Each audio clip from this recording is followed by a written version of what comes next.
The Business School by Robert T. Kiyosaki, bab ke-9 bagian ketiga. Nilai ketujuh, tidak bekerja untuk uang. Mengapa pemasar jaringan sukses menjadi semakin sukses? Rasanya sangat menyenangkan bisa bertemu dengan para pemilik bisnis pemasaran jaringan yang sukses. Banyak di antara mereka jauh lebih sukses ketimbang saya, dan bahkan ayah kaya. Saya gembira karena mengetahui bahwa rumus sukses dalam bisnis pemasaran jaringan ternyata sama dengan rumus yang diajarkan ayah kaya kepada saya dulu. Rumusnya adalah sebagai berikut. 1. Bangunlah sebuah bisnis. Membangun bisnis dari awal biasanya membutuhkan waktu sekitar 5 tahun. Saya tahu kenyataannya bisa lebih cepat atau lama. Bagaimanapun, bisnis mirip seperti seorang anak, butuh waktu untuk tumbuh. Kedua, berinvestasi ulang dalam bisnis itu. Alasan mengapa hal ini penting adalah tahap inilah yang dilewati oleh Ray dan banyak orang lain. Bukannya berinvestasi ulang, mereka malah langsung menghabiskan uang yang mereka dapatkan. Tak lama, mereka membeli dengan sistem kredit, mobil, rumah, pakaian, dan liburan yang indah. Bukannya membantu anak mereka tumbuh, mereka mencuri uang makan siang anak mereka dan anak itu pun mulai kelaparan. Sayangnya, kisah tentang seseorang seperti Ray sangat umum ditemukan dalam semua jenis bisnis. Salah satu alasan ada begitu sedikit orang yang sangat kaya di Amerika, meskipun mereka bergaji besar, adalah semata mereka menghabiskan uang makan siang anak mereka untuk membeli berbagai hal yang membuat ego mereka puas. Cara bisnis berinvestasi ulang. Sebagai bisnis tradisional, The Rich Dad Company telah berinvestasi ulang dengan mengucurkan jutaan dolar untuk meningkatkan kualitas situs web kami, serta membangun permainan mobile dan platform yang baru serta inovatif untuk permainan Cashflow 101 dan Cashflow for Kids. Itu contoh cara bisnis tradisional berinvestasi ulang ke dalam bisnis mereka. Contoh lain mungkin dengan membangun gudang, menambah truk ke kapal pengangkut, atau mendanai iklan berskala nasional. Dalam bisnis pemasaran jaringan, berinvestasi ulang barangkali dapat dilakukan dengan mengembangkan bisnis Anda dari 10 menjadi 20 orang. Bisa juga dengan menginvestasikan waktu untuk membantu downline Anda mendalami bisnis. Yang menyenangkan dari sebagian besar bisnis pemasaran jaringan adalah tidak dibutuhkan banyak uang untuk berinvestasi ulang di dalamnya. Poin terakhir adalah pemilik bisnis sejati tak akan berhenti berinvestasi dan berinvestasi ulang untuk membangun bisnis. Alasan ada begitu banyak orang yang gagal meraih kekayaan besar dalam berbagai jenis bisnis semata karena mereka gagal berinvestasi ulang secara berkelanjutan dalam bisnis tersebut. 3. Berinvestasilah di real estate. Mengapa real estate? Ada dua alasan. Pertama, karena hukum pajak menguntungkan pemilik bisnis yang berinvestasi di real estate. Alasan kedua, bankir Anda akan dengan senang hati meminjamkan uang untuk membeli real estate. Cobalah minta pinjaman berjangka 30 tahun dengan bunga 6,5% ke bankir Anda. Mereka akan menertawakan Anda sambil mengantar Anda keluar dari bank. Hati-hati, alasan saya menyarankan membangun bisnis terlebih dahulu adalah berinvestasi di real estate itu membutuhkan waktu, pendidikan, pengalaman, dan uang. Bila Anda tidak mempunyai penghasilan ekstra yang stabil serta keuntungan pajak yang ada untuk bisnis si kuadran B, itu berarti investasi real estate terlalu beresiko atau lambat. Alasan itu dianggap terlalu beresiko adalah kesalahan yang dilakukan dalam bisnis real estate, terutama dalam bisnis manajemen properti, bisa jadi sangat mahal. Begitu banyak orang gagal menjadi kaya lewat real estate atau menjadi kaya dengan lambat karena mereka tidak memiliki uang ekstra seperti yang dimiliki para pemilik bisnis. Kenyataannya, harga penawaran real estate biasanya sangat mahal. Bila Anda tidak memiliki uang, seringkali real estate yang sanggup Anda beli adalah properti yang tidak diambil oleh orang-orang yang lebih berduit. Saat ini, saya bertemu dengan banyak orang yang mencari investasi real estate tanpa uang muka.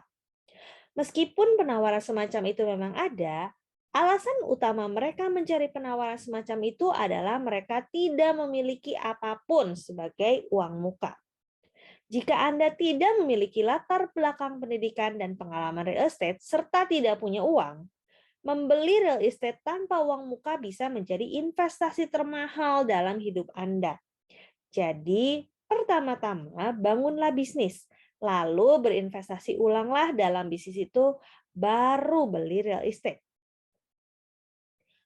Sekali lagi, jadi pertama-tama bangunlah bisnis, lalu berinvestasi ulanglah dalam bisnis itu, baru beli real estate. 4. Membeli barang-barang mewah. Dalam sebagian besar pernikahan kami, saya dan Kim tidak tinggal di rumah megah atau mengendarai mobil mewah.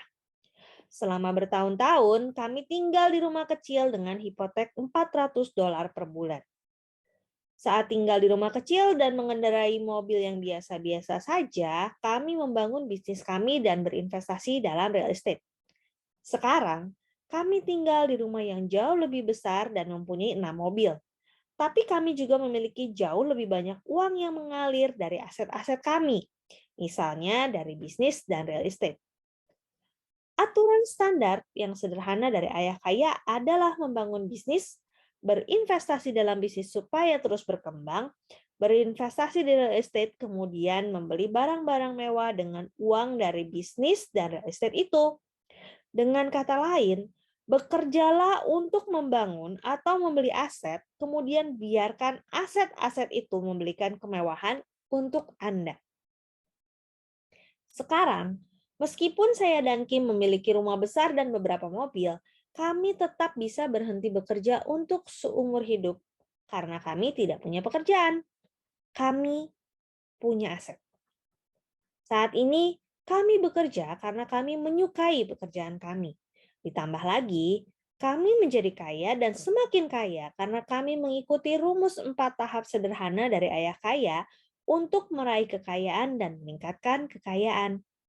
Kami membangun bisnis, berinvestasi ulang dalam bisnis itu, berinvestasi di real estate, kemudian membeli kemewahan lewat aset-aset itu. Mengapa kebanyakan orang tidak kaya?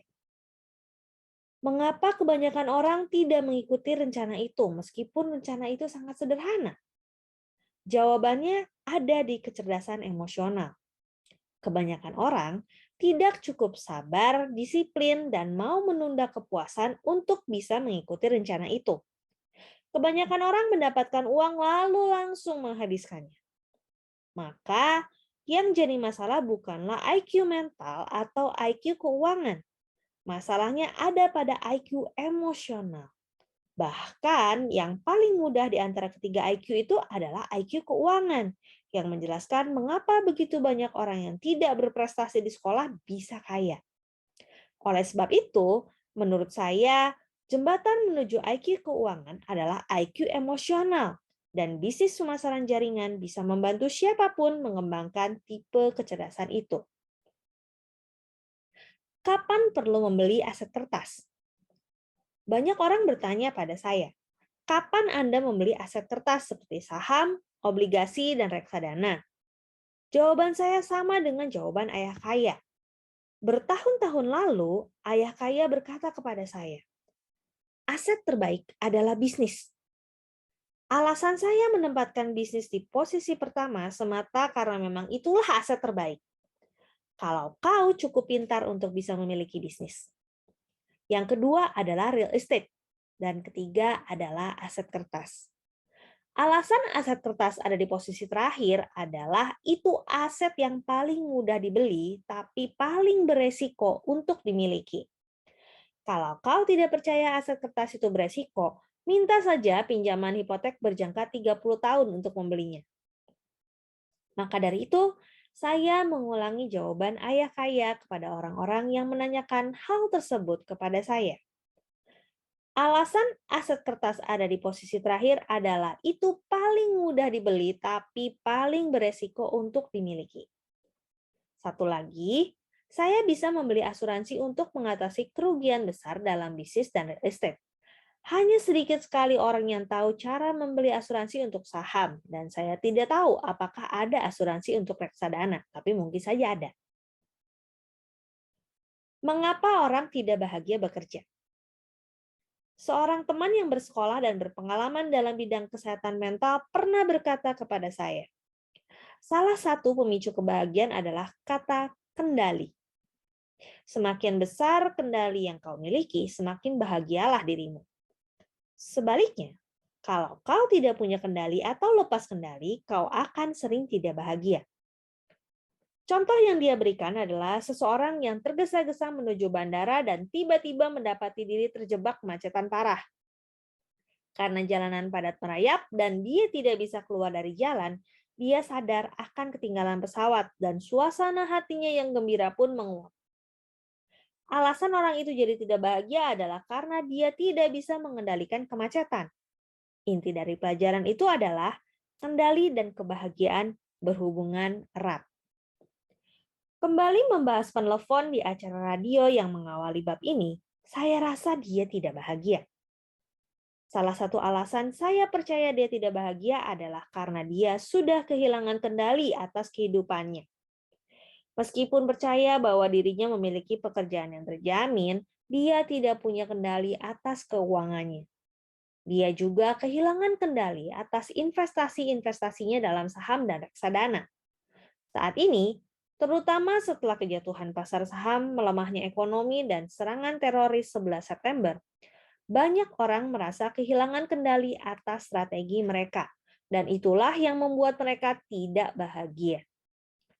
Salah satu keuntungan dari membangun bisnis pemasaran jaringan dan kemudian berinvestasi di real estate adalah strategi itu dapat mengembalikan kendali Anda atas hidup Anda.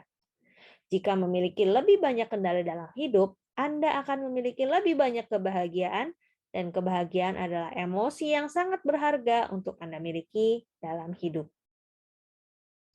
Kesimpulan. Jadi pertanyaannya adalah, apakah Anda bekerja untuk uang atau untuk kekayaan? Jika sudah saatnya Anda bekerja untuk kekayaan, saya punya 2 saran. Lihatlah cash flow berikutnya. Saya menyarankan hal berikut.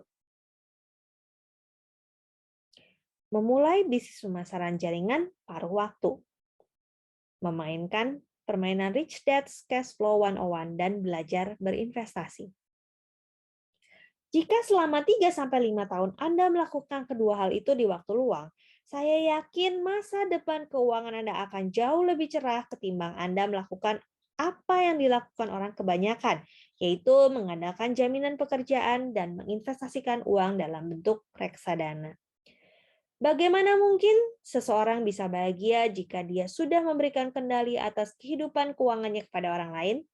Ditambah lagi, dalam beberapa tahun, jika sukses dalam kuadran B dan I, Anda akan bekerja untuk kekayaan, bukan untuk uang. Nilai selanjutnya. Bab selanjutnya membahas nilai dari impian yang menjadi kenyataan. Anda yang sudah memainkan Cash Flow 101 mungkin ingat bahwa langkah pertama sebelum mulai bermain adalah memilih mimpi Anda. Ayah kaya selalu berkata, mulailah dari mimpimu, lalu bergeraklah mundur dari situ. Saya menyisakan pembahasan terbaik di bagian terakhir karena setelah mengetahui Anda dapat mendapatkan kekayaan besar dalam hidup, Anda mungkin ingin mulai memimpikan mimpi yang lebih besar. Demikian The Business School bab 9 bagian ketiga. Sampai jumpa di bab selanjutnya. Terima kasih.